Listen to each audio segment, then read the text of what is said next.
বাংলাদেশের একজন MBBS doctor Bangabandhu মেডিকেলে তিনি প্র্যাকটিস করতেছেন। তো একজন ওই যে ফুড ব্লগার কি যেন নাম, সে তার বাপ মাকে কী করছে, ওই যে BMW গাড়ি গিফট করছে। ছেলেটার বয়স বেশি না, কোটি টাকার গাড়ি গিফট করেছে। তো এখন MBBS ডাক্তার পোস্ট করেছে যে তাহলে পড়াশোনা করে কি লাভটা হইল।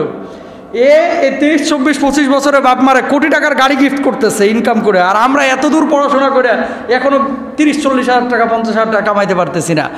এই থিমটা যাদের মাথায় ঢুকেছে এরা ভুল কনসেপ্টে আছে। মনে রাখবেন, বয়সের সাথে রিস্কের কোনো সম্পর্ক নাই, পড়াশোনার সাথে রিস্কের সম্পর্ক নাই। রিস্ক আসমান থেকে ফয়সালা হয়ে আসে। আপনি MBBS ডাক্তার হয়েছেন বলেই কি শিল্পপতি হয়ে যাবেন? ভুল। রিজিক আল্লাহ তাআলা কারে কিভাবে দিবে এটা আল্লাহর ফয়সালা, এখানে আপনার আমার হাত নাই ভাই। পড়াশোনার সাথে রিস্কের কোনো সম্পর্ক নাই।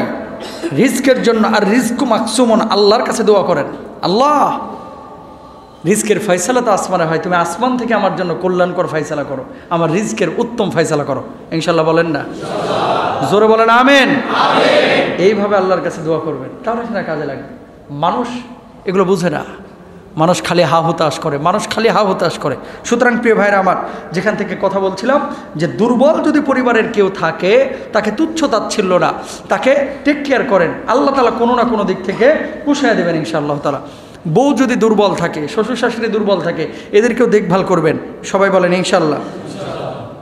রাসূল আকরাম সাল্লাল্লাহু আলাইহি ওয়াসাল্লাম বলছেন, তোমার ভাগ্য ভালো, তুমি যে ভাগ্যবান বোঝার কোনো আলামত আছে কিনা, উপায় আছে কিনা? আপনি যে ভাগ্যবান বোঝার কোনো আলামত আছে কিনা?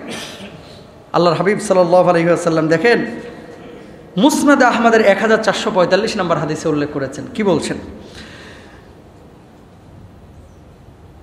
1 নম্বর, আল মারআতুস সালিহা, আপনি ভাগ্যবান কিনা বোঝার উপায় হচ্ছে যে আপনার ভালো একজন স্ত্রী আছে কিনা। 2 নম্বর আল্লাহ রাসূল বলছেন ওয়াল মাসকানুস সালিহ, ভালো একটা বাসস্থান আছে কিনা। 3 নম্বর আল্লাহ রাসূল বলছে ওয়াল মারকাবুস সালেহ, ভালো একটা বাহন আছে কিনা। মানে ভালো স্ত্রী, ভালো বাসস্থান, ভালো একটা বাহন। BMW গাড়ি হতে হবে জরুরি না, সাইকেলটা ভালো কিনা বা হুন্ডাটা ভালো কিনা, এরকম ভালো একটা বাহনে আপনি যাতায়াত করতে পারছেন কিনা। যদি এগুলো আপনার ভিতরে থাকে জেনে নিতে হবে আল্লাহ তাআলা আপনাকে পৃথিবীতে ভালো রেখেছেন। সুবহানাল্লাহ বলেন না? যদি এগুলো না থাকে, ধরেন ভালো বাসস্থান নাই, ভালো বাহন নাই, ভালো একটা বউ নাই, জানতে হবে যে আপনি পৃথিবীতে ভালো নেই। এগুলো ভালোর জন্য চেষ্টা করতে হবে। ভালোর সংজ্ঞা কিন্তু কোটি টাকা দিয়ে না। আত্মিক তৃপ্তি, নিট অ্যান্ড ক্লিন, পরিচ্ছন্নতা, পবিত্রতা আপনি অর্জন করতে পেরেছেন কিনা। পৃথিবীর বুকে ভালো থাকার জন্য আমরা সবাই চেষ্টা করি, কিন্তু ভালোর সংজ্ঞা কি, কোথায় গেলে ভালো থাকতে পারবো, এই জায়গাগুলো আমরা ক্লিক করি না।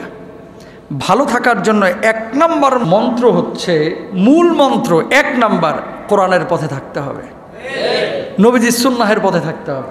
যদি সুন্নাহের পথে আর কোরআনের পথে থাকে তাহলে আমরা ভালো থাকতে পারবো। কিন্তু এর বাইরে যদি আপনি ভালো চিন্তা করতে পারেন, আল্লাহ রাসূল সাল্লাল্লাহু আলাইহি ওয়াসাল্লামকে জিজ্ঞেস করা হয়েছিল, ইয়া রাসূলুল্লাহ, পৃথিবীতে বেঁচে থাকতে তো টাকা পয়সার প্রয়োজন, কি পরিমাণ টাকা পয়সা আল্লাহর কাছে চাইবো, কামনা করব? নবীজি জবাব দিয়েছিলেন যে মা কাল্লা কাফা খায়রুম মিম্মা কাসুরা ওয়ালহা, যেটা অল্প অথচ আপনার জন্য প্রয়োজনে যথেষ্ট, এটার উপরে ক্ষান্ত থাকেন, সন্তুষ্ট থাকেন, তাহলে পৃথিবীতে আপনি সুখী থাকবেন ইনশাআল্লাহ বলেন না? আনাস ইবনে মালিক রাদিয়াল্লাহু তাআলা আনহু থেকে বর্ণিত,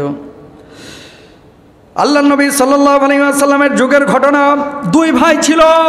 এক ভাই আল্লাহর নবী সাল্লাল্লাহু আলাইহি ওয়াসাল্লামের দরবারে এসে, মজলিসে এসে সব সময় বসে থাকতেন, নবীজির কথাগুলো শুনতেন, হাদিস শুনতেন, দ্বীনি কথাবার্তা শুনতেন। আর এক ভাই বাইরে কাজ কাম করতেন। সেই ভাই এসে বললেন, ও নবীজি, আমার ভাই তো আপনার দরবারে এসে বসে থাকে, সে তো কোনো কাজ কাম করে না, রোজগার করতে পারে না। অপর ভাই কাজ করতো, সে একদিন নবীজির দরবারে এসে অভিযোগ করলো সে কোনো কাজ করে না, আপনি তার ব্যাপারে কিছু বলেন। আল্লাহ রাসূল জবাব দিলেন, শোনো, হতে পারে আল্লাহ রাব্বুল আলামিন তোমার ওই দুর্বল ভাইয়ের কারণে আল্লাহ সুবহানাহু ওয়া তাআলা তোমাকে রিজিক দিচ্ছেন। বলুন সুবহানাল্লাহ। কেন এই কথাটা বলতেছি?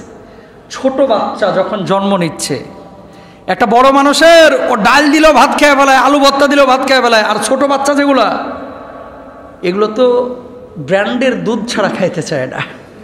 কথা বলেন না কেন? এখন ভাই বড় মানুষকে পালতে সহজ ছোট মানুষের চাইতে। ছোট মানুষের পেছনে দুধের ডিব্বা এক একটা 1500 টাকা, 1600 টাকা, 1700 টাকা এরকমও আছে। তো যদি 4 ডিব্বা খায় তাহলে তো 2টা বড় মানুষের খানা একাই খাইছে। পেট কিন্তু উদ্দুরা, কিন্তু দুধ আর দাম আবার এত বড়। কথা কর না কেন? পেটটা ছোট কিন্তু চাহিদা আবার বেশি, বিষ বেশি। কেন বলতেছে এই কথাটা? এই ছোট বাচ্চাটা যখন জন্ম নিল, আপনি কি এই বাচ্চাটাকে জন্ম দেওয়ার পরেই চিন্তা করেছেন যে যা ইনকাম করে খাওয়া? এ বাচ্চারা বলছেন? বলেন নাই। কিন্তু আপনার মাথায় সেট আপ দেওয়া ছিল এটা, যে বাচ্চাটা জন্ম নিচ্ছে, এটারে 22-23 বছর আমার সার্ভিস দেওয়া লাগবে। কথা বলেন না কেন? 22-23 বছর এটারে সার্ভিস দেওয়া লাগবে, এই চিন্তাতেই কিন্তু বাচ্চাটা আপনি নিচ্ছেন। তো দুর্বল ভাই বা বোন, আপনার এই ছোট বাচ্চার চাইতে কিন্তু খাই কম। এর পেছনে যদি 3,500 খরচ হয়, ওর পেছনে খরচ আছে মনে করেন 3,000 টাকা বা 5,000 টাকা, মানলাম। আপনি আপনার মাথায় এই সেট আপটা কেন দেন না যে আজকে আমিও তো পঙ্গু হয়ে আরেকজনের উপরে ডিপেন্ডেবল হয়ে যাইতে পারতাম, আজকে আমিও তো বেকার থাকতে পারতাম। হ্যাঁ, কিছু বেকার আছে মনে করেন প্রফেশনাল বেকার, এগুলোর জুতা পিটা করবেন। কথা কন না কেন? প্রফেশনাল বেকার বুঝেন নাই? চাকরি বহু কষ্ট করে একটা হয়েছে, আজকে বৃষ্টি তাই সকালবেলায় খিচুড়ি খেয়ে হারাম কর নিতম্ব উঁচু করে ঘুমায় রয়েছে, অফিসে যায় না। ওর চাকরি থাকবো? এখন বড় ভাইয়ের টাকা আছে, কই ভাই তো ইনকাম করতেছে, আমি একটু ঘুমায় লই।